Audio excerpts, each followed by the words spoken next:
ভাগবত তত্ত্ব। রাধা বিনোদ গোস্বামী পাদের এই 22 খণ্ডের ভাগবতের এমন এমন গুজ্জবাদ রয়েছে যা বললে আমরা যারা সাধারণ মানুষ আমরা সেটা ধারণ করার ক্ষমতা রাখি না, তাই সেটা গ্রহণ করার যোগ্যতা আমার নেই বিধায় আমরা সেখানে প্রবেশ অনেকেই করতে চাই না। তাই শুধু ভক্ত মন্ডলী, পরমেশ্বরম শ্রীমদ ভাগবতম জগতে বিতরণের জন্য তিনি 22 অবতারের এক অবতার কিন্তু মহামণি বেদব্যাস তাকে আশ্রয় করেছিলেন। এই ভাগবতমের শিল সুখদেব গোস্বামী পাদ জগতে বিতরণ করেছিলেন পরীক্ষিত মহারাজকে আশ্রয় করে। পরম বৈষ্ণব পরম ভক্ত, হয়তো সেখানে আমাদের নাম অবশ্য নেওয়া উচিত, তাই না? ভাগবতম আলোচনা করতে গেলে তার একটু নাম নিতে হয়। যাই আমরা সেই ভাগবত একটু পৌঁছাই, যে ভাগবতম আস্বাদন করে আমার পরীক্ষিত মহারাজ শ্রেষ্ঠ জনম প্রাপ্তির জন্য, যাতে কৃষ্ণ প্রাণধন পুনরায় আবার তিনি প্রাপ্ত হন, অনাদি অনন্ত কালের জন্য যুক্ত হতে পারেন, পুনরায় তাকে হারাতে না হয়, এই জন্য শ্রীমদ ভাগবতম আস্বাদনের সিদ্ধান্ত নিয়েছিলেন। শিল সুখদেব গোস্বামী পাদ ভাগবতমের এই মহা কথামৃত সুধা জগতে জীব যাতে করে সহজে উপলব্ধি করতে পারেন সেই দিক নির্দেশনা তিনি দিয়েছিলেন। কি বলছেন? শ্রীমদ ভাগবতমে ব্যক্ত করা হয়েছে, শিল সুখদেব গোস্বামী বলছেন, পাদ সংশ্রয় সুত মুনয় প্রচ্ছ মানয় শব্দ পুনঃপৃষ্টা সাধুনি আপন চরম পর্যায়ে তিনি পৌঁছাই দিচ্ছেন। কি বলছেন? পাদ, যারা কেবল ভগবানের চরণের আশ্রয় গ্রহণ করেছেন, সংশ্রয় সুত মুনয়, হে সুত সে সকল মহান ঋষিরা, প্রশ্ন মানয়, এবং যাদের হৃদয়টা কেবল ভগবত ভক্তিতে পরিপূর্ণ রয়েছে, অর্থাৎ দিদার ভক্তি, কৃষ্ণ ভক্তিতে যার হৃদয়টা পরিপূর্ণ রয়েছে, তাই বলছে প্রচ্ছ মানয়া, যাদের হৃদয়টা ভগবত ভক্তিতে পরিপূর্ণ রয়েছে, সত্য পুরন্ত উপসৃষ্টা, যে ভক্তের হৃদয়টা কৃষ্ণ ভক্তিতে পরিপূর্ণ, সেই ভক্তের কাছে যদি কেউ যায়, তা বলছে কি সত্য পুরন্তি, সে যত বড় নিকৃষ্ট জীব হোক না কেন, যার হৃদয়টা ভগবান ভক্তিতে পরিপূর্ণ, কৃষ্ণ ভক্তিতে পরিপূর্ণ, তার কাছে গেলেই উপসৃষ্টা কেবলমাত্র সেই ভক্তের সঙ্গের প্রভাবের মাধ্যমে খালি ভক্তের সান্নিধ্য লাভ করবে। তাহলে কি হয় জানেন? সত্য পুরন্তি উপসৃষ্টা, সেই জীব ভক্তের সান্নিধ্যে পৌঁছানোর সঙ্গে সঙ্গে কি হবে?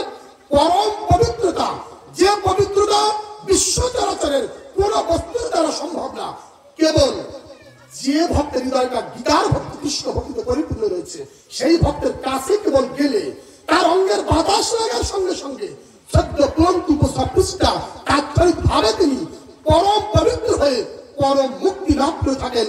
জয় নিতাই, জয় গৌর বলো, হরি বল, হরে কৃষ্ণ, জয় রাধে শ্রী রাধে রাধে। আমার ভক্তিমতী মায়েরা, সাধুনি আপ অনুসেবয়া, আমরা বিশ্বাস করি গঙ্গার জল অতি পবিত্র, তাই না? তাই আমরা কি করি? সাধুনি আপ অনুসেবয়া, আমরা গঙ্গার জল হয়তো দেখা যায় অঙ্গে ছিটা নেই, আমরা অঙ্গে ছিটা নেই পবিত্রতা অর্জন করি, কেউ হাত ধুই, মুখ ধুই, কিংবা সেই গঙ্গার জলে আমরা অবগাহন করে স্নান করে আমরা পবিত্রতা অর্জন করে অনুভব করি, তাই না? আমি পবিত্র হয়েছি। এই গঙ্গা পর্যন্ত গোবিন্দের কাছে কেঁদেছিলেন, দয়াল দিল বন্ধু আমাকে যে তুমি জগতে পাঠাও, জগতের যত নোংরা ময়লা আবর্জনা সকল কিছু আমার গহ্বরে প্রবেশ করবে। দয়াল দিল বন্ধু তুমি কি বলতে পারো যে আমি কবে পবিত্র হব? যত নোংরা যত ময়লা তো আমার পক্ষে আসবে ধুয়ে মুছে, কোনো না কোনো একদিন। আমি সমস্ত নোংরা ময়লা অপবিত্রতা নিয়ে আমি সারা জীবন যাপন করব, আমি কবে কোন দিনে পবিত্র হব, কিভাবে পবিত্র হবো? দয়াল দিল বন্ধু বলছে কিন্তু ভয় নাই, তুমি তোমাকে পাঠালাম জীব জগৎ অনুস্মৃত এবং পবিত্রতা অর্জন করার জন্য, কিন্তু তুমি যে অপবিত্র হবে এটা কখনোই সম্ভব না।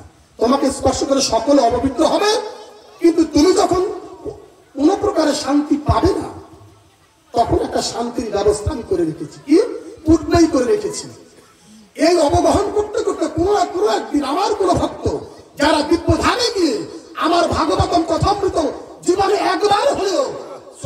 করেছে, এমনি মতো কোন ভক্ত যেদিন তোমার পক্ষে তোমার গহ্বরে স্নান করবে কিংবা তার পদ তার চরণ তোমার পক্ষে যখন ধৌত করবে, ওই চরণ ধুলা চরণ বাড়ি তোমার অঙ্গে মিশে গিয়ে তোমাকে ওই কৃষ্ণ ভক্তের অঙ্গের পরশ তোমাকে অনুভব করাবে।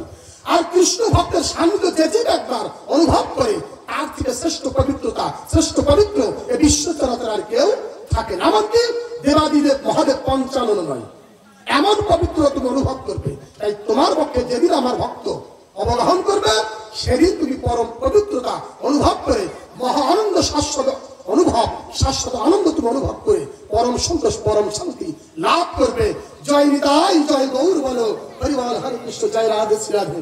তাই শুধু ভক্ত মন্ডলী, আমার ভক্তিমতী মায়েরা, এজন্য ভাগবতম এই 18 খান পুরাণের মধ্যে শ্রেষ্ঠ পুরাণ বলে গণ্য হয়েছে। এই জগতের শ্রেষ্ঠ পবিত্র বলে যাহা কিছু আছে, তাহার মধ্যে সর্বশ্রেষ্ঠ পবিত্র বস্তু হচ্ছে শ্রীমৎ ভাগবতম। শ্লোকে যাওয়ার সুযোগ নেই। যাই হোক, তা পরমেশ্বরম এই ভাগবত দিয়েছে আমার আপনার মতো সাধারণ মানুষ যারা আমরা আছি। এই ভাগবতের পরম পবিত্র ভক্তির সাগরে স্নান করে অনায়াসে সকল পাপ আমরা ধুয়ে মুছে পরিচ্ছন্ন হয়ে পরিষ্কার করে, যাতে করে শুদ্ধ কৃষ্ণ ভক্তি জাগৃত হয়। এমনি মতো ভগবত ধামে এসে আমরা ভাগবত কথামৃত আস্বাদন করলে আমরা সেই কৃষ্ণ ভক্তি হৃদয়ের মধ্যে জাগৃত করতে সক্ষম হব। আর কোনো না কোনো একদিন এই ভাগবতম পরম রস, পরম সুধা, মহা অমৃত সুধা আস্বাদন করতে করতে আমাদের হৃদয়ের মধ্যে, হৃদয় কোঠরে যা কিছু ময়লা আবর্জনা ছিল, ধুয়ে বসে পরিচ্ছন্ন হয়ে শুদ্ধ কৃষ্ণ ভক্তি জাগৃত হবে। হরিনাম উচ্চারণ করতে করতে, হরিনাম আস্বাদন করতে করতে একদিন না একদিন আবার রাধা মাধবের আতুল চরণে আমরা সাধুগুরু বৈষ্ণবের কৃপায় একদিন পৌঁছে যেতে সক্ষম হব। তাই শুধু ভক্ত মন্ডলী, শ্রী সুখদেব গোস্বামী পাদ তিনি সদা সর্বক্ষণের জন্য কেবল জীবের কল্যাণের কথা চিন্তা করেছেন। পরম বান্ধব, পরম মিত্র, পরম আপন তিনি ছিলেন। এমন মহাজন তার সান্নিধ্যে থেকে, দেখেন কত কথা দূরের কথা চলে আসছে, না বললেন সামনে চলে আসছে।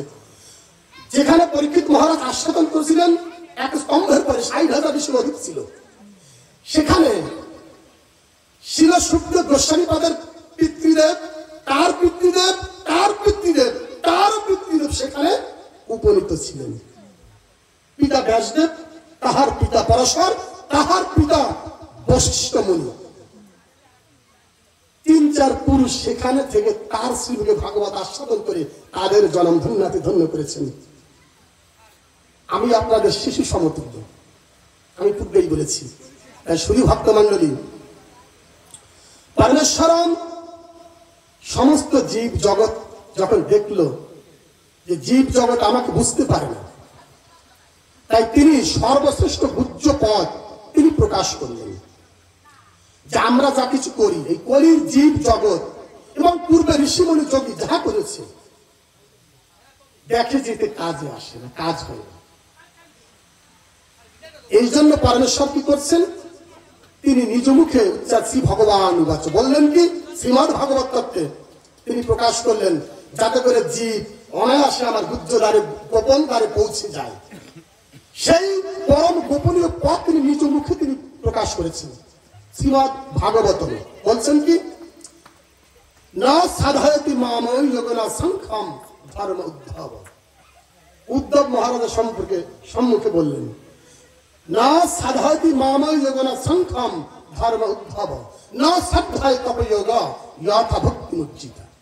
তো উদ্ধব মহারাজ বললেন যে প্রভু, তুমি যা বললা এই মুহূর্তে সকল কিছুর বিপরীতে চলে গেল। আমি উদ্ধব সারা জীবনে জন্ম জন্মান্তরে যাহা কিছু করছি, এর ব্যতিক্রম কথা। এবং এই জগতের মুনি ঋষি যোগী ধ্যানী যাহা কিছু করে, তুমি তার বিপরীতে কথা বলছো। বলছে কি উদ্ধব মহারাজের কাছে, পরমেশ্বর নিজ মুখে বলতেন, শ্লোক উচ্চারণ করেছেন। উদ্ধব মহারাজ বলছে যে এটা মানা যায় না। বুঝতে পারছেন কি বলছে, না সাধয়তি মাময় যোগনা সংখ্যম, কোন সাধনায়, কোন যোগে, এমনকি সাংখ্য জ্ঞানের দ্বারা আমাকে জানা যায় না। অথচ জীব জগতে এটাই করে নাকি? না সাধ্যায় তপ যোগ, কোন উত্তম তপের দ্বারা, কোন যোগের দ্বারা আমাকে পাওয়া সম্ভব না। তাহলে পাওয়া সম্ভব কিসে? পরমেশ্বর বললেন কি, যথা ভক্তি উজ্জিতা। যদি কোনো ভক্তের হৃদয়, কোনো ভক্তিমতী মায়ের হৃদয়ে আমার জন্য একটু ভাব সৃষ্টি হয়, কি ভাব? তিনি আমার সম্মুখে ঘন্টা বাজিয়ে, কাশি বাজিয়ে, কিংবা হাতে তালি দিয়ে, বিনা যন্ত্রে মৃদঙ্গ বাজিয়ে, এই মাটির অঙ্গ বাজিয়ে, কোনো বাদ্যযন্ত্র নাই মনে করে, মৃদঙ্গ মানে মাটির মৃদঙ্গ, মাটির দেহ, এর মধ্যে অনেক প্রকারের যন্ত্র আছে, সেই যন্ত্র বাজিয়ে যিনি আমার কীর্তন করতে করতে আমাকে আপন, আমাকে একমাত্র বান্ধব, আমাকে অনন্ত কোটি ব্রহ্মাণ্ডের অধিপতি জেনে, একমাত্র আশ্রয় জেনে, একমাত্র পরম পুরুষ, পরম পিতা, পরম আশ্রয় জেনে, যিনি আমাকে পাওয়ার লালসায়, আমাকে পাওয়ার আশায়, আমাকে হারানোর যন্ত্রণায়, যিনি আমাকে পাওয়ার নিমিত্তে নয়ন জলে বক্ষ প্লাবিত করে সদা সর্বক্ষণ কাঁদতে কাঁদতে আমার মধুমাখা হরিনাম কীর্তন করে যাচ্ছেন সারা জীবনের জন্য, তিনি বুঝতে পারবেন আমাকে আমার শ্রীমতী, আমার রাধা রানী কৃপা করেছে, তাই কৃষ্ণ গুণগান গাইতে পারছি, কৃষ্ণ কৃষ্ণ বলে, হা কৃষ্ণ জনার্দন বলে কাঁদতে পারছি, আমাকে কৃষ্ণ ভক্ত কৃপা করেছে তাই কাঁদতে পারছি। বুঝতে পারবেন আপনার হৃদয় কোঠরে ভক্তি দেবী আপনাকে কৃপা করেছে, আপনার হৃদয় কোঠরে কৃষ্ণ ভক্তি জাগৃত হয়েছে। আপনার আজকে হয়তো ঈশ্বরের জন্য, আমার প্রাণ গোবিন্দের জন্য কিছু কর্ম সম্পাদন করা হয়েছে। জয় নিতাই, জয় গৌর বলো, হরিবল, হরে কৃষ্ণ।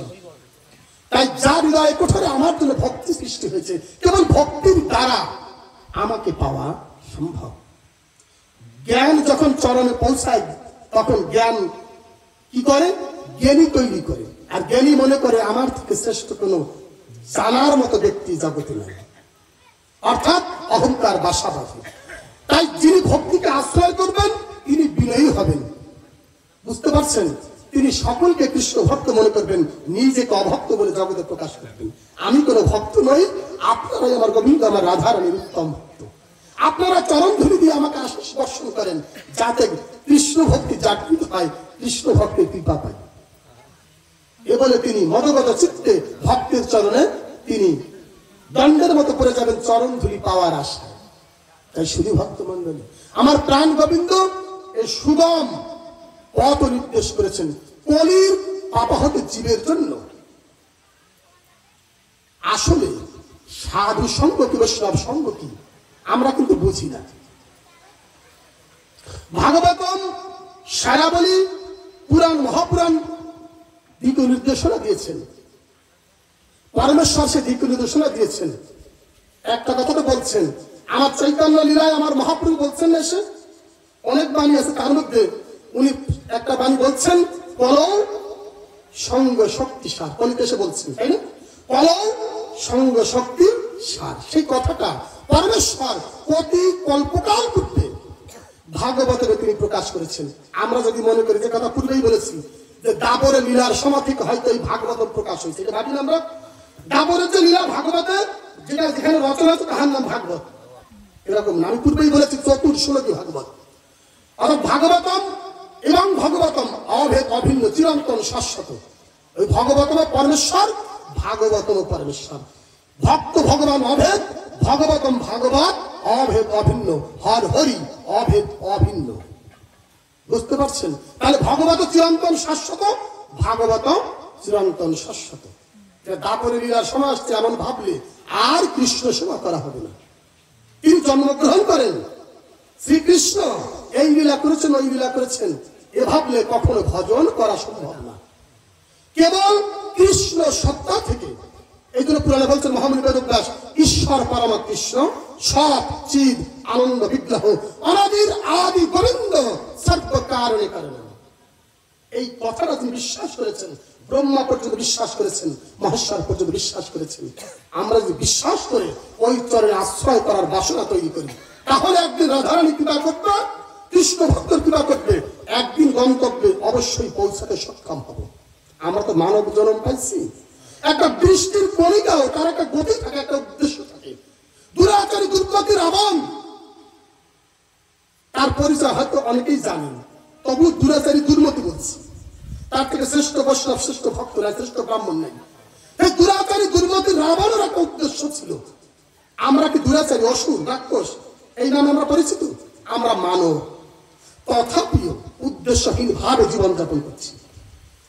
এই মহারিষি মহাযোগী আজকে যিনি এই ভগবত ধাম সাজিয়েছেন, আমার দৃষ্টিতে, আমার ভক্তির জগতে তার একটা শ্রেষ্ঠ আসন তৈরি হয়েছে। আজকে আমি তাকে যেভাবে জানতাম, আজকে তার ব্যতিক্রম জেনেছি। বিভিন্ন জায়গায় তিনি আশ্রম তৈরি করেছেন। আজকে ভগবত ধাম সাজিয়ে ভাগবত রসগোল্লা তিনি আজকে প্রচার করছেন, বিতরণ করছেন। আমার দৃষ্টিতে তিনি আমার নিত্যানন্দ প্রভুর পার্ষদ, আমার মহাপ্রভুর অনুচর, তার একজন পার্ষদ, তার ভক্ত, তার অন্যতম কাছের ব্যক্তি। শুধু ভক্ত মন্ডলী, আসুন আমরা এভাবে চেষ্টা করে ভগবত প্রচার করার চেষ্টা করি, ভাগবত কথামৃত আস্বাদন করার চেষ্টা করি। শুধু মন্ডলী, আজকে সেই ভগবতম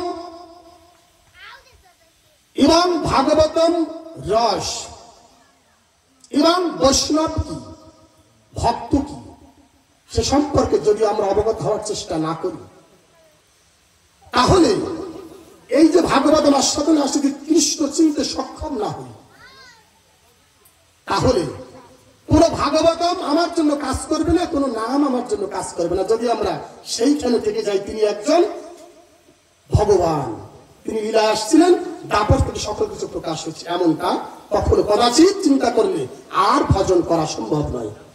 তাই শুধু ভক্ত মন্ডলী, পরমেশ্বরম যে গুজ্জ পথটা আমাদের গুজ্জ পথটা দেখিয়েছেন, সেখানে আমরা পৌঁছাবো। তাই আমার চৈতন্য মহাপ্রভু বলছেন কি, কলৌ সঙ্গ শক্তিশালী, কলিতে সঙ্গ ছাড়া আমাকে পাওয়ার দ্বিতীয় কোনো মাধ্যম নেই।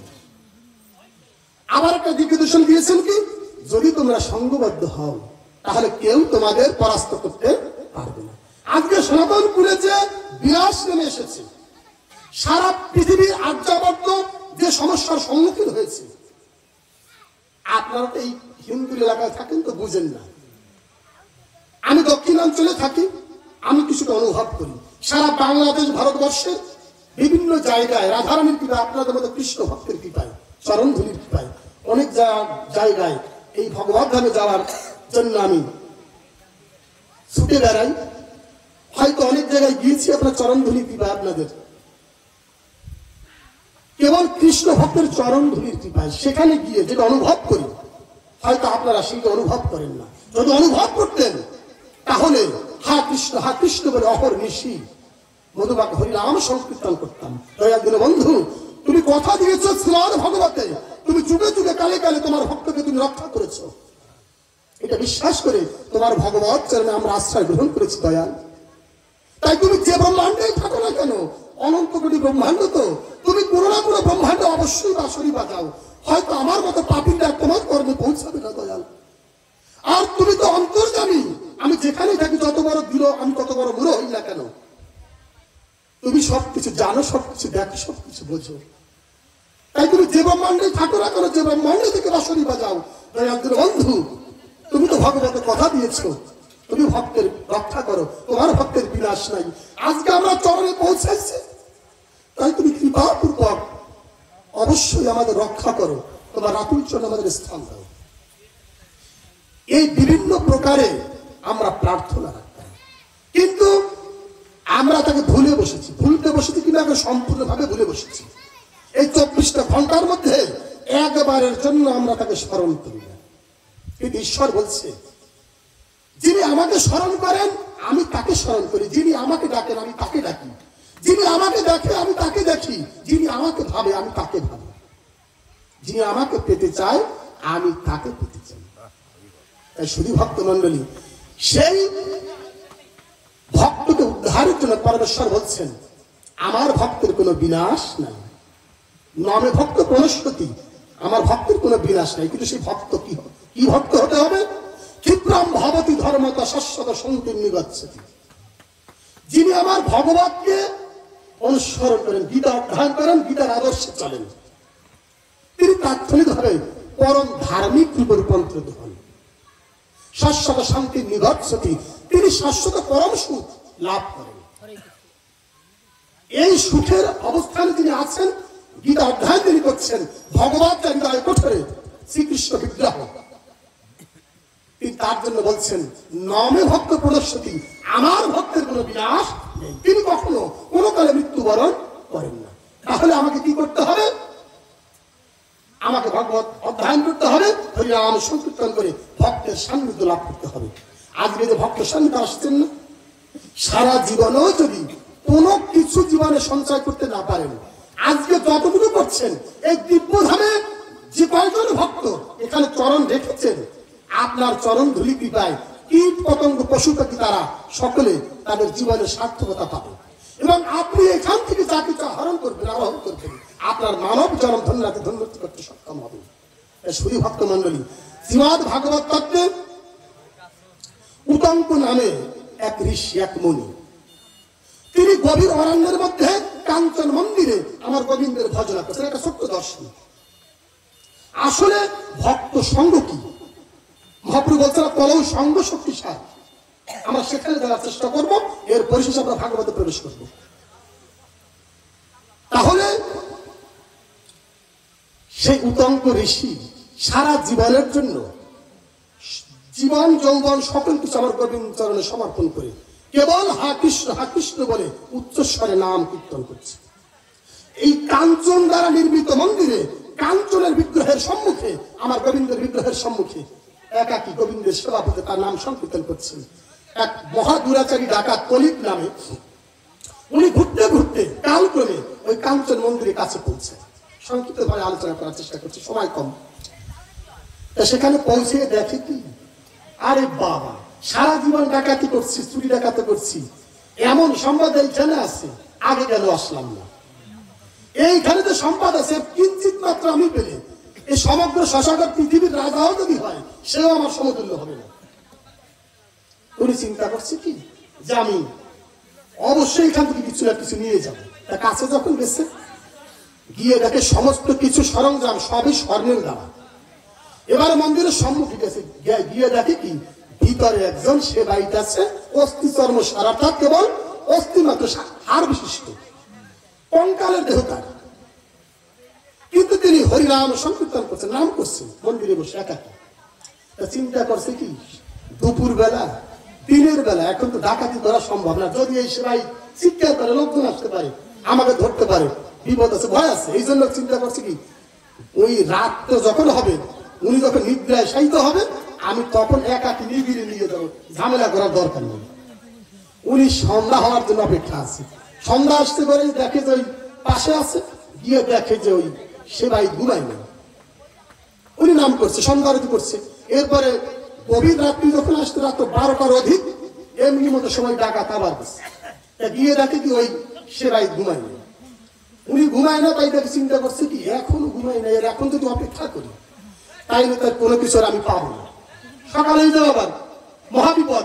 তাই এমন সংবাদ সম্মুখে দেখার পরে এমন কোন ব্যক্তি আছে পিছনে যাবে, উনি দৃঢ়তা, উনি একনিষ্ঠ হলেন যে আমাকে যে কোনো কিছুর বিনিময়ে এই সম্পদ অবশ্যই চুরি কিংবা ডাকাতি করতে হবে, বলপূর্বক নিয়ে যেতে হবে। কেবল হাড় বিশিষ্ট সেবাই, উনি আমার কি করতে, আমি তো যৌবনে। তো উনি এবারে সম্মুখে গিয়ে দাঁড়াইছে। উনি যখন দাঁড়াইছে কিছুক্ষণ, এবারে সেবাই, কি বাবা তুমি কেন আসছো এখানে? আসো আসো, ভিতরে আসো, প্রসাদ পাও, আসো, গোবিন্দের ইত্না দিশা দিচ্ছি আমি, আসো প্রসাদ পাও। ডাক দিচ্ছেন আর ভিতরে যাওয়ার জন্য। উনি ভিতরে ঢুকছে, গিয়ে যখন প্রসাদ দেওয়ার জন্য উনি অগ্রসর হচ্ছে, উনিও কাল করে হাত নিচ্ছে। উনি বাবা বাবা বলে বলছে, হাত নিচ্ছে। তা প্রসাদ কিন্তু হাতে নিচ্ছে। হাতে নেওয়ার পরে উনি সেবা করেছে। ওইখানে যাওয়ার সঙ্গে সঙ্গে মন্দির দর্শন, অর্থাৎ কি, মন্দিরের চতুর্পাশ পর্যন্ত 10 কিলোমিটার পর্যন্ত দিব্য ধাম মনে করেন, 10 কিলোমিটার পর্যন্ত দিব্য ধাম। এখন উনি তো মন্দিরের কাছে গেছে, মন্দিরে প্রবেশ করছে, মন্দিরের সম্মুখে যাওয়ার সঙ্গে সে কি হয়েছে, ভক্ত দর্শনে যায় মনের ময়লা, দর্শনে আনন্দ বাড়ে। সঙ্গে সঙ্গে ভক্তের দর্শন, চোখে চোখে চোখ পড়ছে। ডাক দেওয়ার পরে উনি ভিতরে প্রবেশ করছে, ভক্তের রঙের বাতাস ও রঙে লাগছে। এরপরে কি হয়েছে, উনি প্রসাদ দিচ্ছে, প্রসাদ পাইছে।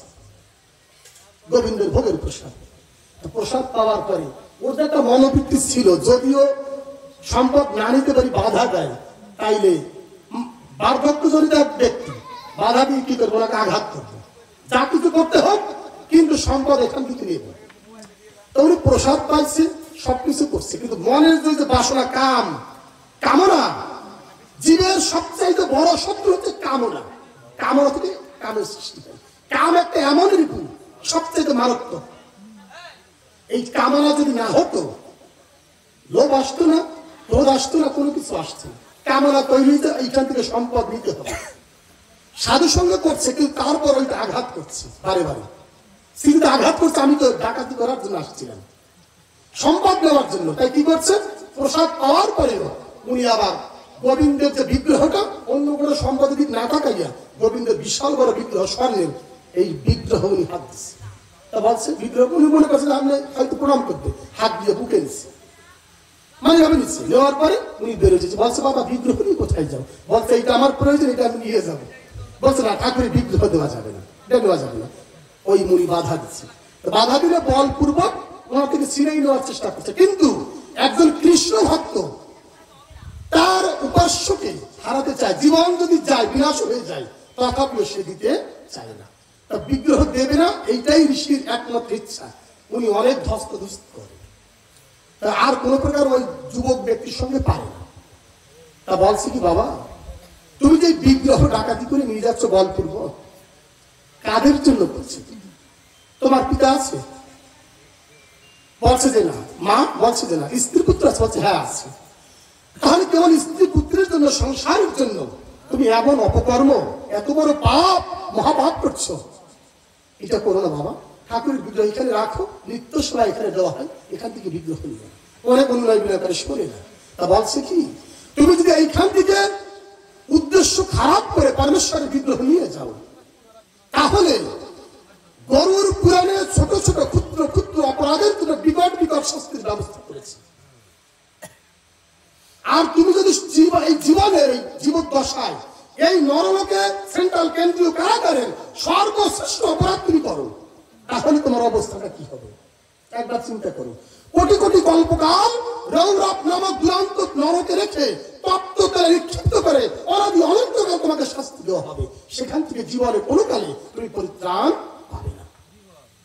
এখনো সময় আছে বাবা, তুমি এই ঠাকুরের বিগ্রহ আমাকে দিয়ে দাও। ছাড়ে না। অনেক অনুনয় বিনয় করার পরে ওই ডাকাত ঠাকুরের বিগ্রহ দিয়ে দিচ্ছে, কারণ ভক্তদের সান্নিধ্য পাইছে। ঠাকুরের বিগ্রহ এবারে সেবাইদের হাতে দিচ্ছে, উনি জায়গায় রাখছে। রাখার পরে বলছে তাহলে আমি সারা জীবন অপরাধ করছি, পাপ করছি, ভুল করছি, আর এইটা নিলে আমার এত বড় অপরাধ? বলছে হ্যাঁ, তুমি আর কোটি কল্পকালে আর কখনো ফিরে আসতে পারবেন না মানব জনিতে। তাহলে তুমি সারা জীবন ভুল করেছো, এখন আর ভুল করো না। তাহলে আমি সারা জীবন ভুল করেছি? হ্যাঁ। চুরি করেছো, ডাকাতি করেছো, এমন কোন দুষ্কর্ম না যা তুমি করো নাই? বলছে হ্যাঁ, সকল দুষ্কর্ম আমি করেছি। তাহলে সারা জীবন অপরাধ করেছি, ভুল করেছি, এর বিধানকে আমি কিভাবে পরিত্রাণ পেতে পারি?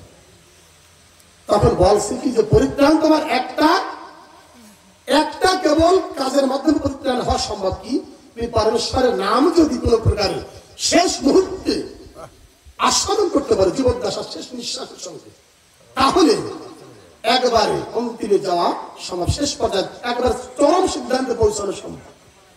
একেবারে শেষ মুহূর্তে কারো চিন্তা যদি না আসে, কেবল কার চিন্তা আসে, তার নাম করতে পারো, তাহলে ওই যে মহা পাপী, ওর তার হরিনাম সহজে আসে না। কিন্তু কেবল বিবেক একবার বলেছে কি আমি সারা জীবন তাহলে ভুল করেছি, মানে কেবল অনুশোচনা আসছে।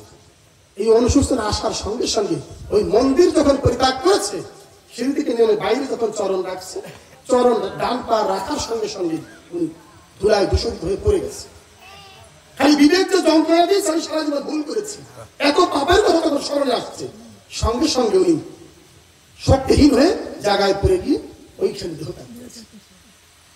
দেহত্যাগ করার সঙ্গে সঙ্গে ওই ঋষি দেখলো তিনি পড়ে গেল। তো ঋষি ওই ওনার যে ধ্যান, ওনার জপ উনি যুক্ত রয়েছে, লোকটা পড়ে গেল, ধুলার মধ্যে পড়ে গেছে। কিছুক্ষণ পরে উনি উঠে নাই। এখন দেখে কি যে ওইখানে ওই ডাকাতটা পড়ে গেছে। পড়ে যাওয়ার সঙ্গে সঙ্গে কে যেন ওইখান থেকে ডাকাতের দেহ তুলে জাগৃত করেছে। কিন্তু যে তুলে জাগৃত করেছে তার রূপটা বড় চেনা চেনা মনে হয়। হয়তো একে আমি বহুবার দেখেছি, আমার খুব পরিচিত। এখন ভালো করে তাকিয়ে দেখে কি যে এই ব্যক্তি মুরারি মোহনের রূপ, মাথায় একটা লাল গামছা বাঁধা, কোমরে বাঁশরি গোজা, এবারে শিখা ময়ূরপুচ্ছু ওনার মস্তকে ধারণ করা। এবারে এই দর্শন করার পরে উনি দেখলাম এ কি, এ তো আমার দয়াল বন্ধু, আমি সারা জীবন যার অপেক্ষায় আছি দয়াল বন্ধু, তুমি আমার মন্দিরের সকাশে আজকে আমার সম্মুখে তুমি সাক্ষাৎ হয়েছে দয়াল বন্ধু, আমার জনম ধন্যাদি ধন্য হয়েছে। এবারে দেখি ওনার দুহাতের পরে কোলের উপরে ওই যে ডাকাত, ওই ডাকাতের দেহটা এবারে বেশি চলে গেছে। চিন্তা করছে কি যে ডাকাতকে ধুলাই পড়ে যেতে দেখলাম, এতবার মহাপাপী দুরাচারী, তাকে আমার প্রাণ গোবিন্দ তুলেছে তুলে। এবার দেখি তো দেহ নিয়া আমার প্রাণ গোবিন্দ পুষ্প রাতের উপরে রেখেছে, রথের উপরে রেখেছে। এর পূর্বে ওই ঋষি আরো দুটা দর্শন করছে কি, আমার প্রাণ গোবিন্দ ওখানে এসে আসার সঙ্গে সঙ্গে ওই দেহটা যেখানে পড়েছিল মন্দিরের সম্মুখে সিঁড়ির তলায় ধুলার মধ্যে, ওই দেহের সম্মুখে দাঁড়াবে আমার গোবিন্দ চরণের কাছে দাঁড়িয়ে একটা প্রণাম করছে, রাধে রাধে জয় নিতাই জয় গৌর বলে। ওই ডাকাতকে একটা প্রণাম করছে, বুঝতে পারছেন? এবারে তুলে ওর দেহটাকে আলিঙ্গন করছে। এরপরে উত্তরী দ্বারা দেহ মার্জন করেছে, ধুলা মার্জন করেছে। এই সমস্ত দর্শন গুলা ঋষি উত্তরাঙ্গ দর্শন করেছে। কয়েকগুলা প্রশ্নের সঞ্চার হয়েছিল। উনি কাছে গেছে, মাধব আমার কোটি কল্পকালের সুকৃত ছিল বিধায় আমি তোমাকে দর্শন করেছি দয়াল, আমার মানব জনম ধন্য করেছি, ধন্য হয়েছে আজকে। কবে কতদিন পরে আমি তোমার সান্নিধ্যে যেতে পারবো দয়াল, যদি একবার বলে যেতাম। বলছে যে ঋষি বর আর বেশি দিন সময় নাই, অল্প দিনের মধ্যে তুমি আমার কাছে আসতে পারবে। বলছে মাধব তুমি যাকে তুলেছ কোলে, অন্তর্যামী দয়াল হরি তুমি সকলেই জানো, কিন্তু আমার দৃষ্টিকোণ থেকে এই মহাদুরাচারী পাতকী, মহাপাপী দুরাচারী অতি পাতকের মধ্যে পড়ে। আমি দেখলাম তুমি এসেই ওই কলিক ডাকাতের চরণে প্রণাম করছো, তার গায়ের ধুলি মার্জন করেছো, তাকে কোলে ধারণ করেছো, পুষ্প রথে তাকে তুমি সাহিত্য করেছো। কিসের কারণে দয়াল দিল বন্ধু? আমার হৃদয়ের মধ্যে প্রশ্ন সঞ্চারিত হয়েছে, কোন পুণ্যের বলে এই মহাপাপীকে তুমি কোলে নিয়েছি? বলছে কি যে ঋষি বল, আসলে ওর কোন পুণ্যের বলে আমি ওরে কোলে নেই, ওর কোটি কোটি কল্পকালে কোন অর্জিত সঞ্চিত কোন পুণ্য ফল নাই। তাহলে তুমি কোলে নিচ্ছ কেন? ধুলা মার্জন কেন করেছো? প্রণাম কেন করেছো?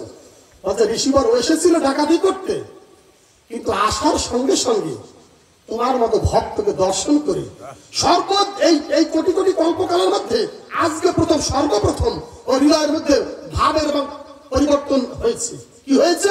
তোমাকে দেখার সঙ্গে সঙ্গে, তোমাকে হত্যা করার যে উদ্দেশ্য ছিল, এটা তোমাকে দেখার সঙ্গে সঙ্গে ভাব পরিবর্তন হয়েছে। ও যখন আমার বিগ্রহ নেওয়ার জন্য তোমার সঙ্গে শক্তি প্রয়োগ করছিল এবং তোমাকে হত্যা করার জন্য উদ্যত হয়েছে, কয়েকবার ও পড়ে গিয়েছে ধরায়। শক্তিশালী হওয়ার পরে, ধরায় পড়ে যাওয়ার পরে ভুল করে ওর হাত তোমার চরণে কয়েকবার পড়ছে।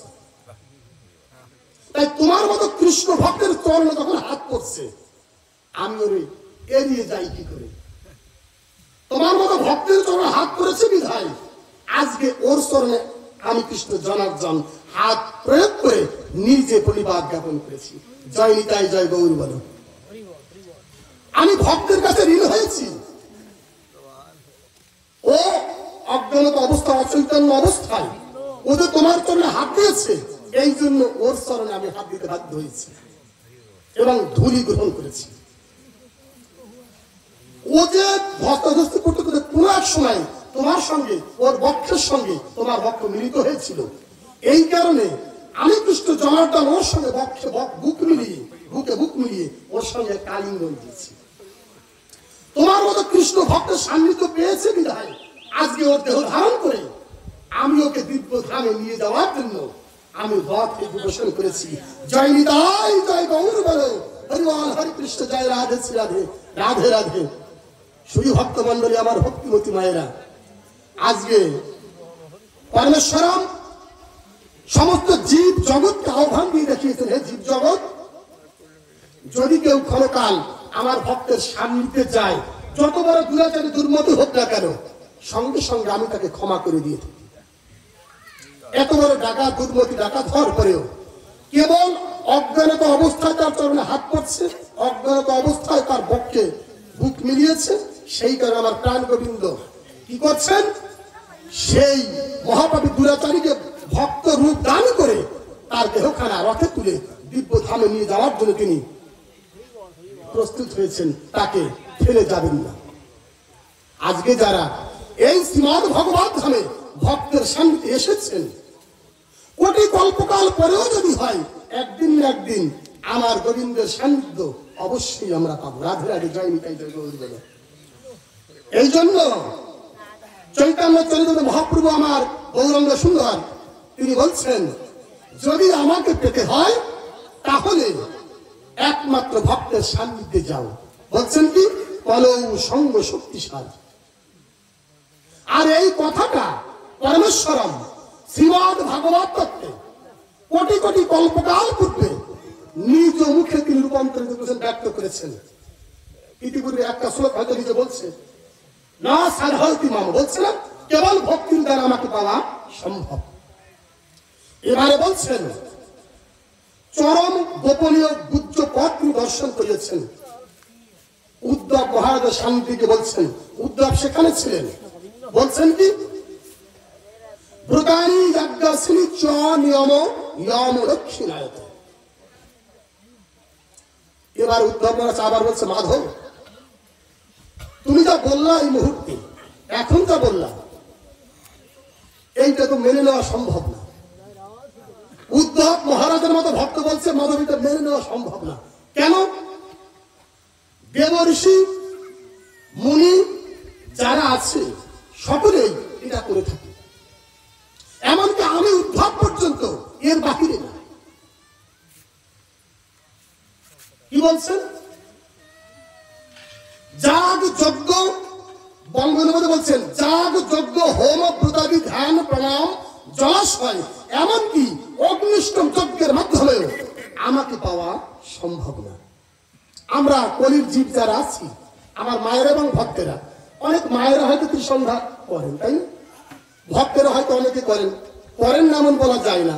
এই বিশ্ব চরাচরে দেখা যায় অনেক সংগঠন আছে, একমাত্র ইসকন সংগঠনের মধ্যে কেবলমাত্র ইসকনের যারা আশ্রিত আছেন, এই সংগঠনের মধ্যে থেকে যারা আমার গৌরাঙ্গ সুন্দরের অনুসারী হয়ে যারা হরিনাম প্রচার কার্যে যারা যুক্ত রয়েছেন, শিখা কৌবিন মালা তিলক হরিনাম আস্বাদন করছেন, যারা পঞ্চাঙ্গ পালনকারী, এই বিশ্ব চরাচরে যারা আমার প্রাণ গোবিন্দের ভক্ত আছেন, ইসকন সংগঠনের মধ্যে আমার মহাপ্রভু অনুসারী হয়ে প্রভুপাদের চরণে আশ্রয় গ্রহণ করে যারা নাম আস্বাদন করছে, হয়তো দেখা যায় একমাত্র ইসকন সংগঠনের মঠে এই 3 বার প্রার্থনা, 3 বার হরিনাম কীর্তন আর 3 বার ভগবত সেবা যথাযথভাবে সেখানে হয়।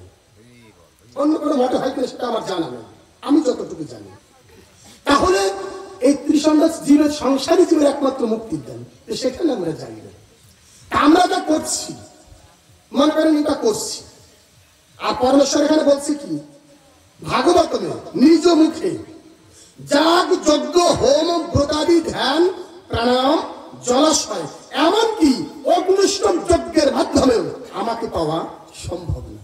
তার উদ্ধব বলছে, মাধব তুমি যা বললা এটা কি করে সম্ভব?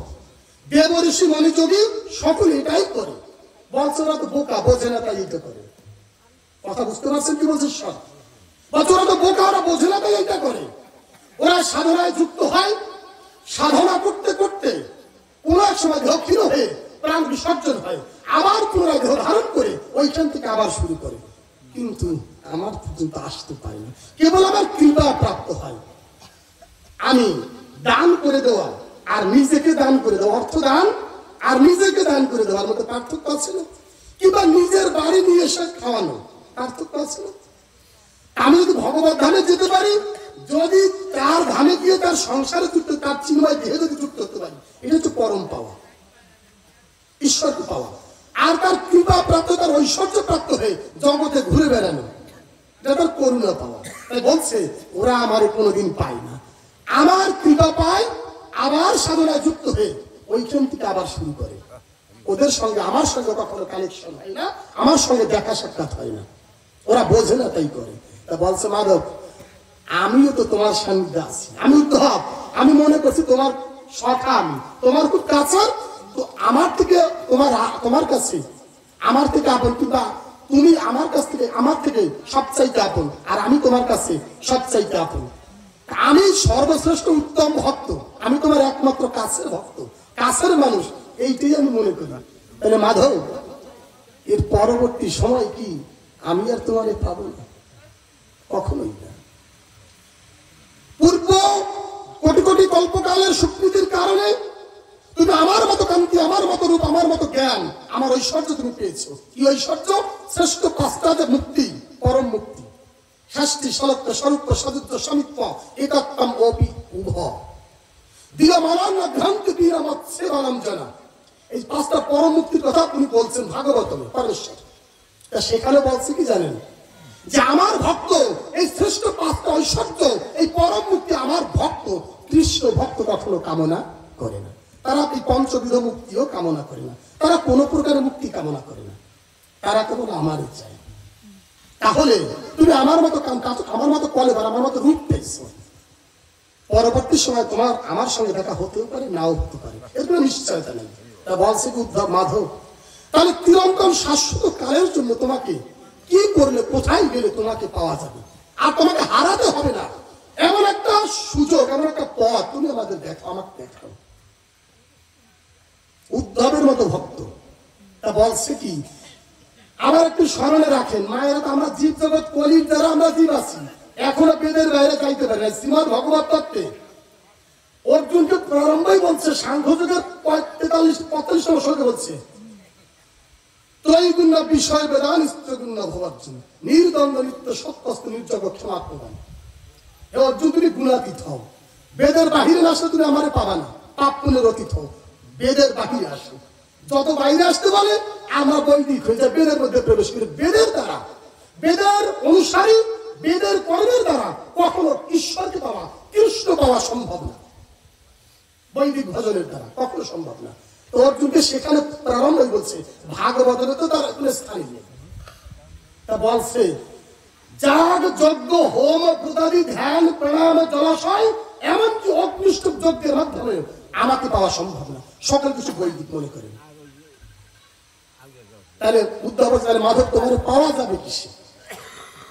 এবারে পরমেশ্বর চরম গোপনীয় যে পথ, জীব যতটুকু গ্রহণ করবে ততটুকু আমারে পাবে সরাসরি। তা বলছে কি,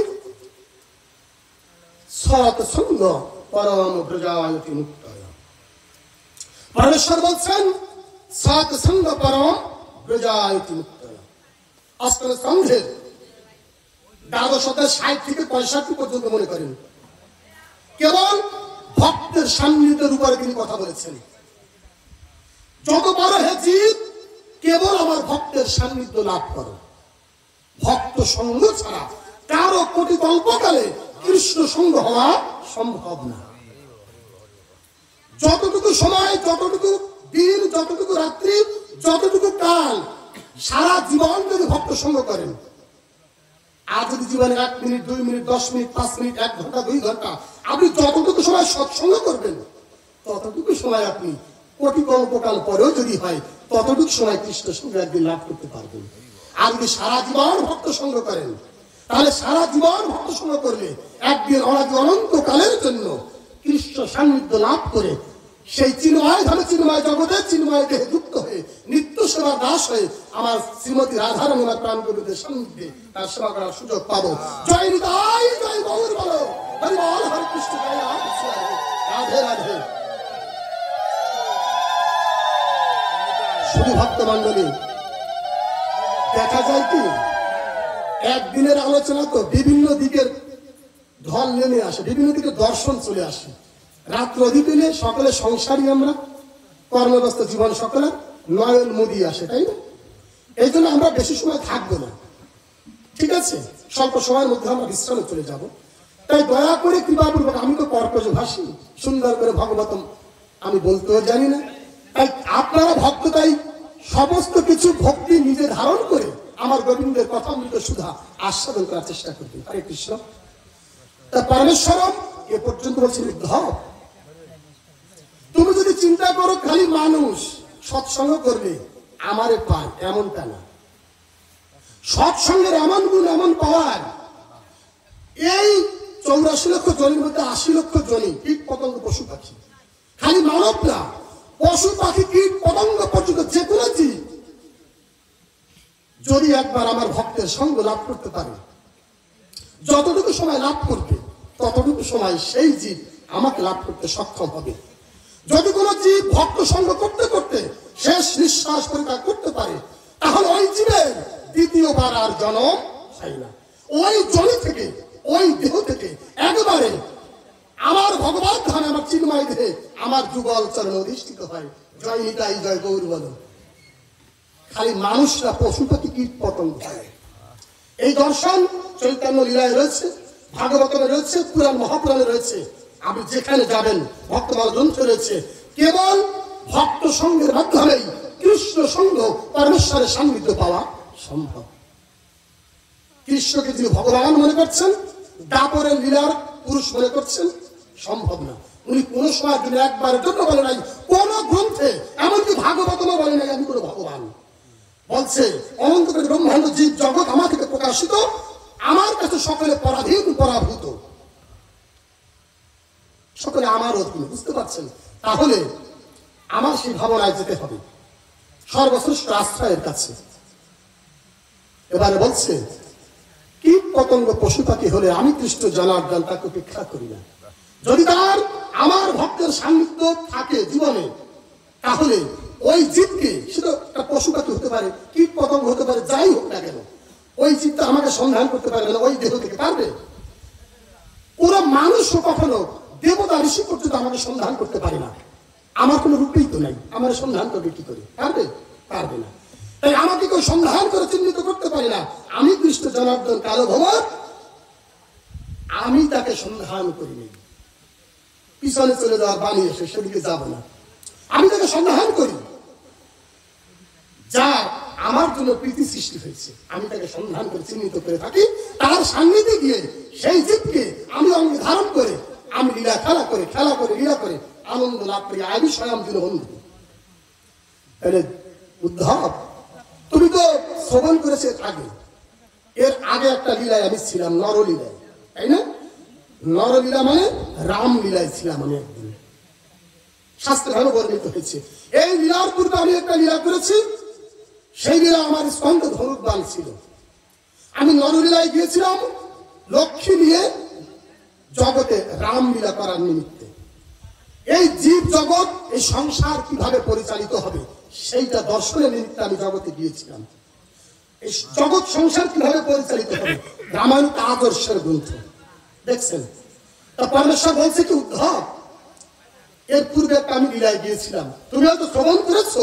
আমি সেই রাম লীলায় গিয়ে আমি একটা পাখির চরণে, আমি কৃষ্ণ জনার্দন অনন্ত কোটি ব্রহ্মাণ্ডের অধিপতি, একটা পাখির চরণে আমি কৃষ্ণ জনার্দন একদিন প্রণাম করেছিলাম। একটা পাখি, সেই চরণে আমি প্রণাম করছি। বলছে, মাধব তুমি একটা পাখির চরণে প্রণাম করছো কেন, কি কারণে? তুমি অনন্ত কোটি ব্রহ্মাণ্ডের অধিপতি, ঋষিমণি যোগীধানী, অনাদি অনন্তকাল তোমার সাধনা করে তোমাকে পায় না। একটু আগে তুমি বলছো তোমাকে পায় না। ওই চরণ দুইখানা কোন দেশে আছে?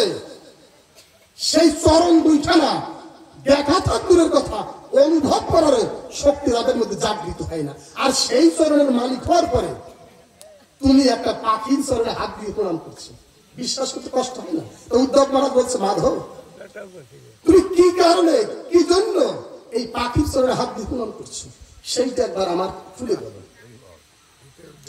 এই যে গোবিন্দ ভক্তের কাছে যে লীলা বলছেন পূর্ব লীলা, এটাকে বলা হয় গুপ্ত রামায়ণ, অর্থাৎ যাকে বলে অদ্ভুত রামায়ণ। পরবর্তী সময় পরমেশ্বর বলছে, উদ্ধব ওই রামলীলায় যিনি আমার পিতা ছিল, কার কথা তো শুনছো কি? রাজা দশরথ। মূল নাম হচ্ছে মিনি, রাজা মিনি। দশরথ নাম দেবতারা দিয়েছিল। যাই হোক, এই দশরথকে আমি পূর্বে কথা দিয়েছিলাম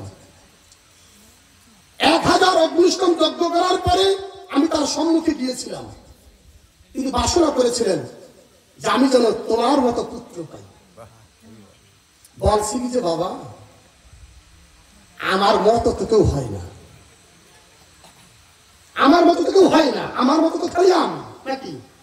ওই ভক্তের ভজনে আমি সন্তুষ্ট হয়ে আমি ওকে বলে বসেছিলাম, যাও, আমার মতো না, আমি আমাকে তোমাকে দিয়ে দিলাম। আমি জগতে যতবার আসবো ততবারই তুমি আমার পিতা হবে। এই কথা আমি তাকে সেই ভক্তকে দিয়েছিলাম। তাই এই রামলীলায় সেই দশরথ হয়ে তিনি আমার পিতা হয়েছিলেন। তা যে ভক্ত আমার পিতা হওয়ার যোগ্যতা অর্জন করছে, সেটি সাধারণ কোনো ভক্ত? সাধারণ ভক্ত হয়ে আমার পিতা হতে পারে না। আমি তাকে পিতা বলে সম্বোধনা করেছি আমার ভক্তকে। ঈশ্বর বলছেন, ভক্তই আমার পিতা মাতা, ভক্তই আমার গুরু, ভক্তই আমার নাম রেখেছে বাঞ্ছা কল্পতরু। জয় নিতাই, জয় গৌর বলো, হরিবল হরে কৃষ্ণ রাধে রাধে রাধে রাধে। শুধু ভক্ত মন্ডলী, দশরথ একবার চিন্তা করেন, কত উত্তম ভজনকারী ছিলেন, ঈশ্বরকে পুত্ররূপে পেয়েছে।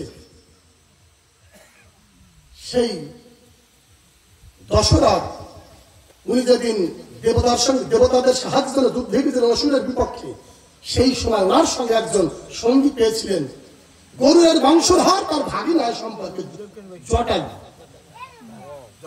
জটায়ু পাখি। ওই সূত্রে তার সঙ্গে একটা মিত্রতা সৃষ্টি হয়েছিল রাজা দশরথের সঙ্গে। আর এই মিত্রতার সম্বন্ধ ধরে জটায়ু পাখিটা ওই দশরথের বাড়িতে রাজভবনে কয়েকবার আসছে। তা প্রভু বলছে যে, উদ্ধব, দশরথ আমার পিতা ছিল, আর এই জটায়ু পাখিটা কয়েকবার আমাদের বাড়িতে আসছে, আর এসে আমার পিতাকে দর্শন করেছে। দর্শন করে বুকে বুক মিলাইয়া আলিঙ্গন করে চরণে পরিপাত জ্ঞাপন করেছে। চিন্তা করেন একবার, ওই পাখিটা দশরথের মতো ভক্তের সান্নিধ্যে কি করছে? আলিঙ্গন করছে মৃত্যু সে কারণে, এবং তার চরণে প্রণাম করছে। দশরথ প্রণাম করছে, জটায়ু পাখি প্রণাম করছে। শুধু ভক্ত মন্ডলী, আমার প্রাণ গোবিন্দ উদ্ধব মহারাজকে এটাই বলছিলেন যে একটা পাখি, জটায়ু পাখি, আমি রামলীলায় ছিলাম, সেখানে জটায়ু পাখিকে একটা প্রণাম করছে। তার প্রণামের কারণটা এখানে বলা হয়েছে। তার আরো কারণ আছে না? উদ্ধব মহারাজ, আমি রামলীলায় যেদিন জানকীকে লক্ষ্মীকে হারাই, দুরাচারী দুর্মতি রাবণ যখন তাকে হরণ করে নিয়ে যায়, ছায়া সীতাকে, আমি জানকীকে হারিয়ে পাগলের মতো হয়েছি। আমি সীতাকে ডাকতে ডাকতে সমস্ত অরণ্য ভ্রমণ করছি, লক্ষণ সহ, সংকর্ষণ সহ। কিন্তু কোন এক সময় গভীর অরণ্যের মধ্যে যখন প্রবেশ করছি, এক সময় আমার কর্ণে রাম নামের ধ্বনি ভেসে আসছে। কে যেন আমার নাম ধরে উচ্চস্বরে সংকীর্তন করছে, আমার নাম ধরে ডাকছে, এবং সে ডাকার মধ্যে কোটি কল্পকালের যন্ত্রণা রয়েছে। অর্থাৎ তার দেহে হয়তো এমন তীব্র যাতনা, যে যাতনা পাওয়ার করে আকুল হয়ে ব্যাকুল হয়ে কেবল আমাকে পাওয়ার জন্য, আমাকে দেখার জন্য, আমাকে কিছু জানানোর জন্য, বলার জন্য ব্যাকুল হয়ে আছে। এভাবে সেই মধুর সুরে আমার নাম উচ্চারণ করছে। এই যে নাম উচ্চারণ করছে, এই নামটা সর্বপ্রথম আমার শঙ্কর্ষণ সর্বশ্রেষ্ঠ ভক্ত লক্ষণ শ্রবণ করে। বলছে, দাদা, কে যেন তোমার নাম ধরে গভীর অরণ্যের মধ্যে উচ্চস্বরে কাঁদছে এবং তোমাকে ডাকছে রাম রাম বলে। প্রভু তো নিজের কাছে আত্মগোপন করা ছিল, নিজের লীলা সম্পর্কে, নিজের সম্পর্কে। তা বলছে লক্ষণ, আমি তো শুনি না। বলছে, দাদা, আমি শ্রবণ করছি, কারণ ভক্তের মাধ্যমে ছাড়া ঈশ্বর অন্য ভক্তি কৃপা করেন, ভক্তের মাধ্যমে ভক্তকে কৃপা করেছিল। তা লক্ষণ তখন শ্রবণ করছে, লক্ষণ কোন দিক থেকে আসছে সেদিকে আমাকে নিয়ে চলে। বুঝতে পারছেন? তা লক্ষণকে অনুসরণ করে প্রভু চলছেন কোথা থেকে নাম ভেসে আসছে সে নামে অনুসরণ করে। তা যেতে যেতে কোনো এক সময় দেখে কি সম্মুখে উনি অদূরে তাকিয়ে দেখে একটা পাখি, বিকট এক পাখি ওখানে পড়ে রয়েছে রক্তাক্ত অবস্থায়, রুধির ধারা বইছে, আর রাম রাম বলে উচ্চস্বরে চিৎকার করছে। নামের মধ্যে এমন বিরহ, এমন যন্ত্রণা রয়েছে। প্রভু মোহিত হয়ে গেছে যে এমন ভাবে নাম আমাকে ডাকে, মনে হয় কোটি কোটি কল্পকাল সে আমাকে চেনে, আমার সঙ্গে তার একটা সম্বন্ধ রয়েছে, সম্পর্ক রয়েছে, এমন ভাবে নাম করছে। তা বলছে দাদা, এই অরণ্যের মধ্যে এমন একটা পাখি, যে পাখি তোমার নাম গাইতে পারে, এই পাখিটা কি পাখি? এসো একবার তার কাছে যাই। লক্ষণ হাত ধরে রামচন্দ্রকে ওই পাখির কাছে নিয়ে গেছে। তা পাখিটা যেদিকে পড়েছিল তার ব্যতিক্রম দিকে প্রভু রামচন্দ্র তার চরণের কাছে। তা ভালো করে যখন তাকাইছে, তাকাইয়া প্রভু ওই পাখির দিকে যখন তাকাইছে, তাকাইয়া প্রভু চিনতে পারছে। ভক্তের সঙ্গে তার একটা সম্পর্ক থাকে। তো ওই যে পূর্বে বলা হয়েছে শ্রীমদ ভগবতে আমি একমাত্র বাবা, তাই বাবা সন্তানকে চেনবে না? সন্তানের তো পিতার সঙ্গে একটা চেহারা, একটা মিল থাকে। সে পাখির হোক, পাখি জনভোগ, পক্ষী জনভোগ, কিংবা পশু জনভোগ, মানব জনভোগ, যেখান থেকেই আমার ভক্তের সান্নিধ্য পায়, আমার ভক্তের রূপ তার মধ্যে প্রকাশিত হয়। দিনে দিনে ভক্তের সঙ্গে করতে করতে তার ভাবের, তার রূপের, তার কান্তির সবকিছু পরিবর্তন ঘটে। সারা জীবনে দশরথের সঙ্গ করেছে, ওর দেহের মধ্যে ভাবের পরিবর্তন হয়ে কৃষ্ণ ভক্তি জাগৃত হয়েছিল। তাই গোবিন্দ কি করেছে অন্তর্যামীতে জানতে পারেন সবকিছু, ওর মধ্যে কৃষ্ণ ভক্তের চেহারা ভেসে উঠেছে। তা গোবিন্দ ভক্ত চিন্তা ভুল করে না, যে কারণে ওইখানে গেছে। তা পাখি যখন পাখির কাছে, চরণের কাছে যখন দাঁড়াইছে, ওই পাখি এবারে গোবিন্দের দিকে তাকাইছে। তাকাই দেখে আমি যার অপেক্ষায় ছিলাম, যাকে ডেকেছি অন্তিমকালে একবার পাওয়ার জন্য, দেখার জন্য, আমার মিত্র বহুবার বলেছে, আমি বলেছি আমি তো একটা পাখি, তুমি আমাকে এত সম্মান করে, এত ভালোবাসো, আমি একটা নিকৃষ্ট প্রাণী। বলছে নিকৃষ্ট না, যে আমার গোবিন্দের ভজনকারী, যে সৎ কাজে সাহায্য করে, সেই আমার কাছে কৃষ্ণ ভক্ত, তুমি কোনো নিকৃষ্ট প্রাণী না। বলছে যে মিত্র কি করলে এই নিকৃষ্ট জনম থেকে পরিত্রাণ পাওয়া যায়? বলছে যদি তুমি অন্তিমে আমার প্রাণ গোবিন্দের নাম উচ্চারণ করতে করতে, দর্শন করতে করতে দেহ ত্যাগ করতে পারো, তাহলে ওই জনি থেকে তুমি একবার ওই জনম থেকে সরাসরি আর কোনো জনমে যেতে হবে না, আমার গোবিন্দের রাতুল চরণে পৌঁছাতে পারবে। এবারে প্রভু রামচন্দ্র এখানে চরণের কাছে দাঁড়াইছে, দেখে তো ভক্তকে চিনতে পারছে, তথাপি চলনা করে। ওই যে নিজের কাছে নিজের সমস্ত ঐশ্বর্য আত্মগোপন করা, এই জন্য উনি দাঁড়িয়ে রয়েছে। দন্তর অন্তর্যামী দয়াল হরি প্রণিপাত জ্ঞাপন করে ফেলছে, প্রণাম করছে হাত দিয়ে, নমস্কার এভাবে জোরাত করে। তো জটায়ু বলে ফেলছে কি যে মাধব রামচন্দ্রকে বলছে, রামচন্দ্র তুমি আসছো বাবা? বলছে হ্যাঁ আমি এসেছি। বলছে এত দেরিতে আসলে, আমার তো সময় হয়েছে চলে যাবার, আমি অনেক চেষ্টা করেছি আমার মাকে রক্ষা করার জন্য, কিন্তু দুরাচারী দুর্মতি রাবণ আমার মাকে তুলে নিয়ে যাচ্ছিল, তাই আমি তাকে বাধা দিয়েছি, বিধায় আমার এই দুরবস্থা করছি। প্রভু রামচন্দ্র তার কাছে বলছে জটায়ু একটা পাখি, উনি বাধা দিয়েছে কেন? যে আমার মিত্রের হচ্ছে পুত্রবধূ, তাহলে আমার পুত্রবধূ আমার কন্যা সমতুল্য, এই জন্য বাধা দিচ্ছে। বাধা দিয়ে উনি জানতো যে আমি রাবণের সঙ্গে তো পারবো না, কিন্তু আমার দেহে এক ফোঁটা রক্ত থাকতে, আমার প্রাণ থাকতে, আমার পুত্রবধূকে আমি নিয়ে যেতে দেব না। এইটা হচ্ছে আমার রামলীলায় অংশগ্রহণ করার সুযোগ, আমি রামলীলায় অংশগ্রহণ করলাম। জটায়ু পাখি জানতো যে রাবণের সঙ্গে পারবো না, তথাপি বাধা দিয়ে রাবণের সমস্ত শক্তি, শ্রেষ্ঠ শক্তি প্রয়োগ করার প্রয়োজন হয়েছে। রাবণের সঙ্গে অনেক সময় যুদ্ধ চলেছে।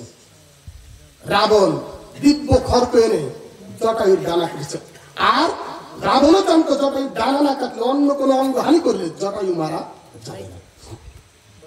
সেই দুর্বল অঙ্গ আঘাত করে জটাকে ধরিত্রীতে তিনি ফেলেছেন, আর নিচে পড়তে পড়তে যখন ডানা কেটে যায়, কোথা রাম হারাম হারাম বলে উচ্চস্বরে, হে রাম রাম রাম রাম বলে উচ্চস্বরে নাম করতে করতে ধরায় পতিত হচ্ছিল। ধুলায় ধূসরিত হয়েছে যখন, কোথা রাম, এর রাম নাম তারক ব্রহ্ম হরিনাম উচ্চারণ করতেছিল, যখনই তিনি ধরায় পতিত হয়েছিলেন। রাম নাম করতে করতে যখন ডাকতেছিলেন, আমার দয়াল দিল বন্ধু, যদি কেউ তাকে আকুল হয়ে ব্যাকুল হয়ে মাতৃহারা সন্তানের মতো, যে মা না পেলে যেমন সন্তান মনে করে আমি মারা যাব, যত খেলনা দেন, যত টাকা পয়সা পিতা, যত আনন্দ দেব, যত খেলা করো, যত শ্রেষ্ঠ খাদ্য দেব, মা না দিলে ছেলে মনে হয় এখনই মারা যাবে, এমন ভাবে চিৎকার করে। যখন মাকে দেখবে সঙ্গে সঙ্গে সমস্ত দুঃখের হানি ঘটে। যদি কোনো জীব ঋষি বলছে এমনি মতো মাতৃহারা সন্তানের মতো একমাত্র আশ্রয়পদ বন্ধব, একমাত্র আপন মনে করে আমাকে তো ডাক দেয়, তাহলে আমি কৃষ্ণ জনার্দন তাকে ছেড়ে আর থাকতে পারি না, সঙ্গে সঙ্গে আমি তার কাছে পৌঁছাই। আমাকে পাওয়ার জন্য কোটি সাধনা করতে হয়, এটা কে বলেছে? আমার গোবিন্দ বলছে আমাকে পাওয়ার জন্য একটা সেকেন্ডই যথেষ্ট। এক ফোঁটা নয়ন জল যদি কেউ পূর্ণাঙ্গ ভাব সৃষ্টি করে আমাকে পাওয়ার লক্ষ্যে, আমাকে ভালোবেসে, আমাকে একমাত্র আশ্রয় জন্য যদি কেউ বিসর্জন করতে পারে একটা তুলসীপত্র সহ আমার চরণে, আমি কৃষ্ণ জনার্দন তার কাছে সঙ্গে সঙ্গে আমি তার কাছে স্বরূপ হয়ে তার কাছে ধরা দিয়ে তার মনোবাসনা পূর্ণ করে আমার রাতুল চরণে আমি তাকে নিত্যকালের জন্য আমার চিন্ময় ধামে আমি তাকে যুক্ত করে নিই, আমার চিন্ময় দিয়ে আমি তাকে যুক্ত করে নিই। তাই শরী ভক্ত মন্ডলী, আমার প্রভু রামচন্দ্র ওই পাখির চরণের কাছে দাঁড়াইছে, ওর হাত জোর করে প্রণাম করছে, ওই পিতার বন্ধু মিত্র এই কারণে। তা মনে মনে চিন্তা করছে কি, যে আমার জানকীর জন্য, আমার জানকীকে যে মেয়ের মতো, পুত্রবধূ জেনে মেয়ের মতো জেনে তাকে রক্ষা করার জন্য, যে ভক্ত অন্তরঙ্গ আদির সত্তাকে রক্ষা করার জন্য, অনন্ত কোটি ব্রহ্মাণ্ড একমাত্র ওই সৎ সত্তা থেকে সৃষ্টি হয়, কৃষ্ণ সত্তা। ওই অন্তরঙ্গ আদির সত্তাকে আশ্রয় করে ব্রহ্মা বিষ্ণু মহেশ্বর অনন্ত কোটি ব্রহ্মাণ্ডের দেবতা ঋষি যোগী সব ওই আনন্দদায়ী সত্তার থেকে সৃষ্টি হয়। আর সেই সত্তাকে যে রক্ষা করার জন্য নিজের প্রাণ বিসর্জন করার জন্য প্রস্তুত হয়ে বিসর্জন করার জন্য পৌঁছাইছে, এমনি মতো ভক্তের হাত দিয়ে প্রণাম করলে, করজোড়ে প্রণাম করলে মনে সন্তুষ্টি আসে। গোবিন্দ দেখছে কি এভাবে প্রণাম করলে হয় না, যেহেতু আমার বাবার মিত্র, আমার গুরুজন, পিতৃ সমতুল্য, তাই বলছি কি লক্ষণ এইভাবে হয় না। আসো দুই ভাই একসঙ্গে, জটায়ু আমাদের পিতার মিত্র, এভাবে করজোড়ে প্রণাম করলে হয় না, দণ্ডের মতো মাটিতে পড়ে পরিবাদ জ্ঞাপন করা উচিত। লক্ষণ বলছে হ্যাঁ দাদা, আমাদের পিতার মিত্র, সেখানে পিতৃ সমতুল্য, আসো দুই ভাই একসঙ্গে, দণ্ডের মতো পরিবাদ করে উনি মাটিতে লুণ্ঠিত হয়ে আমার দয়াল দিল বন্ধু ভক্তের চরণে উদ্ধাপে উদ্ধাপ। আমি খালি পরিবাদ জ্ঞাপন করে ক্ষান্ত হই নাই, আমি দণ্ডের মতো ধুলায় লুণ্ঠিত অবস্থায়, আমি দণ্ডের মতো পরে ওই জটায়ু পাখিটি ছিল, ভাগবতে বলছে গরুর পাখি অর্থাৎ বাজ পাখি বলে, সারাবালি বলছে শকুন পাখি বলে, শকুন। যদি সেখানে যাই, একটা নিকৃষ্ট পাখি, পাখির জগতে যত পাখি এর থেকে নিকৃষ্ট পাখি তো হয় না, হয়?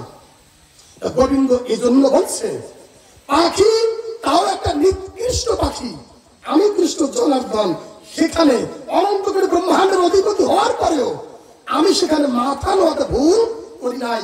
জয় নিতাই, জয় গৌর বলে, হরি বল, হরে কৃষ্ণ। আমার দয়াল দিল বন্ধু ভক্তের চরণে পড়ে দণ্ডের মতো করে তিনি পরিবাদ জ্ঞাপন করেছেন। হরে কৃষ্ণ, হরি বল, জয় রাধে শ্রী।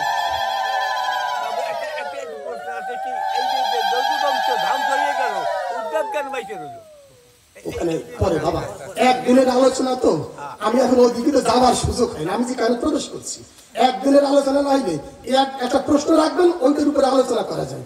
সময় দিচ্ছেন একদিন, তা আবার দেখা যায় 1 ঘন্টা কি 2 ঘন্টা, 2.5 ঘন্টায় না থাকলাম। আমি তো চেষ্টা করছি সমস্ত বিষয়ের উপরে দর্শন দেওয়ার জন্য, বুঝতে পারছেন? হরে কৃষ্ণ, জয় নিতাই, জয় গৌর। একটু ভক্তের কাছে যেতে হয়, সেখানে পৌঁছানোর চেষ্টা করছি। যদি সময় থাকে পুনরায় ভাগবত আবার প্রবেশ করবো, চৈতন্য প্রবেশ করবো, যদি সময় থাকে, সময় কৃষ্ণ ভক্তদের দান করে, তাহলে ওই যে জটায়ু পাখি আমি সেখানে প্রবেশ করছি। আমি তো বলি নাই, জটায়ু পাখি সাধককে কার্য করতে সেইখানে যাবো তো বাবা, এখন ব্যস্ত হইলে হয় না। হরে কৃষ্ণ, জয় নিতাই। বাবা হরে কৃষ্ণ, আপনি তো গুরুজন, আলোচনার ভিতরে যদি কথা বলেন ভাবের বিপত্তি ঘটে, ভাবনষ্ট হয়। এই জন্য অনুরোধ করছে, হরে কৃষ্ণ। তাহলে আমার প্রাণ গোবিন্দ কি করছেন? জগৎকে দেখিয়েছেন আপনি আচারী ধর্ম জীবনে শিখান, যে আমি অনন্তকালী ব্রহ্মাণ্ডের অধিপতি হওয়ার পরেও একটা পাখি, সে পাখিটা আমার নিকৃষ্ট পাখি, আমি তার চরণে হাত দিয়েছি। কেন? ওই পাখিটা যতবার আমার গৃহে গিয়েছে, আমার ভক্ত, কৃষ্ণ ভক্ত রাজা দশরথের চরণে হাত দিয়ে প্রণাম জ্ঞাপন করছে। এই কারণে আমি তার কাছে ঋণগ্রস্ত হয়েছিলাম।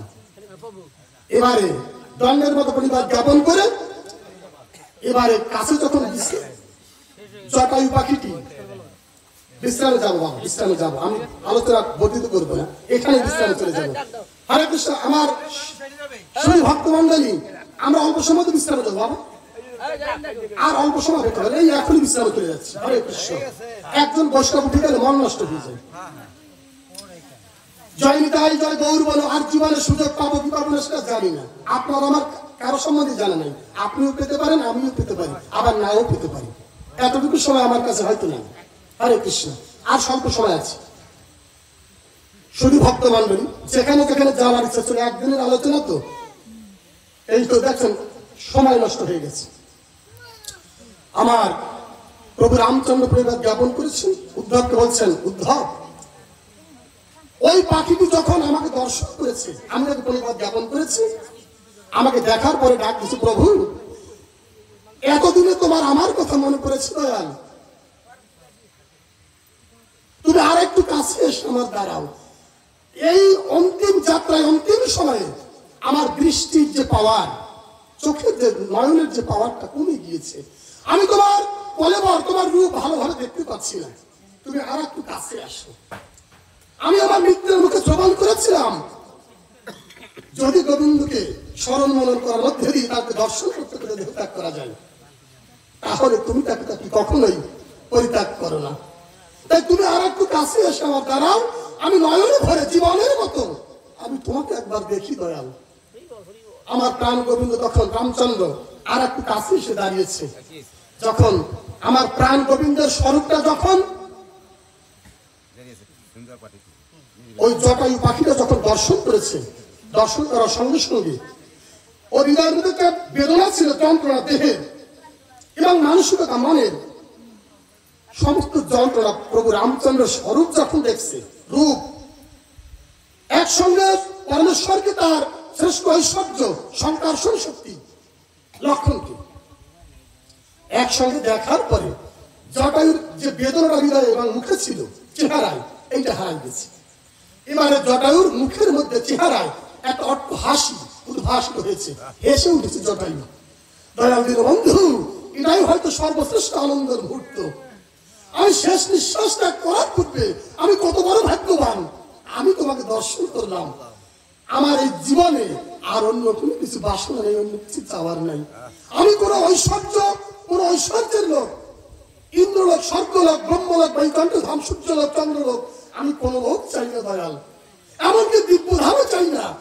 তুমি যেখানে থাকো আমি যেন চিরকাল তোমার চরণ থেকে তোমার চরণ সেবা করতে পারি, এটাই আমার একমাত্র বড় বাসনা, একমাত্র প্রার্থনা তোমার আতুল চরণে। মনে মনে এই প্রার্থনা করে চট্ট হাসি হেসে উঠেছি। এবারে বলছি কি চট্ট, প্রভু আমার মনে বড় সাধ ছিল, আমি ভাবি দুরাচারী জীবনে কখনো ভাবি নাই তোমাকে দেখতে পারবো মৃত্যুর সময়, আমার মতো কত তোমাকে দেখতে পারবে। আমার মনে একটা সাধ ছিল কি, তুমি যদি একবার তোমার কোলে একবার আমার মাথাটা একবার নেওয়ার সুযোগ দিতে, আমি তোমার কোলে মাথা রেখে যদি দেহত্যাগ করতে পারতাম, আমার মনে এটা বাসনা, তোমার কোলে মাথা রেখে যদি আমি জটায়ু দেহত্যাগ করতে পারতাম, তাহলে আমি মনে বড় সন্তোষ পাইতাম। তুমি কি আমার মতো পাখিকে, আমার মতো একটা নিকৃষ্ট পাখিকে তোমার কোলে ধারণ করবে দয়াল? প্রভু রামচন্দ্র দৌড়ে গিয়েছে করুণার রূপ, দৌড়ে গিয়ে ওনার কাছে গিয়ে জটায়ু মস্তকটা প্রভু ডান জানুকে উনি রেখে উনি যখন নয়ন জল ছেড়ে দিয়েছে, প্রভু রামচন্দ্র ভক্তের জন্য ভগবান কাঁদে। মানে পিতা হচ্ছে মিত্র, পিতৃ সমতুল্য, দেশের সমস্ত কথা স্মরণে আসছে নবলীলাতে। তা প্রভু রামচন্দ্র কেঁদে দিয়েছে। এবারে জটায়ু চোখের জল অর্জন করছে, জটায়ু কেঁদো না, বলছে প্রভু আমি কেন কাঁদবো, আমার মতো ভাগ্যবান তো জগতে কেউ নাই। আমি শেষ নিঃশ্বাস ত্যাগ করার পূর্বে আমি কত বড় ভাগ্যবান, তোমার কোলে দর্শন করলাম, আমার আর অন্য কোনো কিছু চাওয়ার নাই। আমাকে তুমি এই ঐশ্বর্য দান করো, আমি যেন বদল হয়ে তোমার নাম গাইতে গাইতে শেষ নিঃশ্বাস ত্যাগ করে চোখ বন্ধ করতে পারি।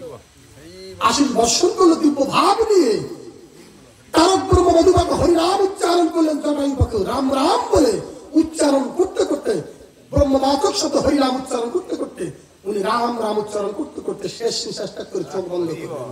রাম বিগ্রহ দর্শন করতে করতে উনি শেষ নিঃশ্বাস ত্যাগ করে চোখ বন্ধ করলেন। ওনার সঙ্গে সঙ্গে রাম দেহে তার জানুর উপরে মস্তক রেখে দেহত্যাগ করার কারণে, পরমেশ্বর রূপ দর্শন করে দেহত্যাগ করার কারণে সঙ্গে সঙ্গে ওই পক্ষী জমি থেকে, নিকৃষ্ট পাখি জমি থেকে একেবারে পরমেশ্বর বলছে মানব না খালি যে কোনো জীব যদি সৎসঙ্গ পায়, কোনো না কোনো একদিন আমার সঙ্গ পাবে। আমার সঙ্গ পেয়েছে, আমার সান্নিধ্যে থেকে যদি কেউ দেহ ত্যাগ করে, সঙ্গে সঙ্গে ওই জমি থেকে আমার দিব্য ধাম, আমার শ্রীকোল বৃন্দাবনে সঙ্গে সঙ্গে তিনি অধিষ্ঠিত হয়। এ বিষয় কোনো সন্দেহ, কোনো দৃঢ়তা, কোনো সন্দেহ আর নেই।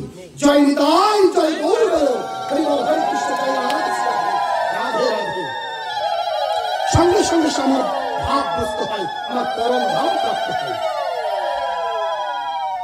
শুনি ভক্ত মন্ডলী, জটায়ু পাখি বাসনা কি? আমি তোমার কলেবর দর্শন করে দেহ ত্যাগ করতে পারে দিব্য ধাম যাব, এই তার বাসনা।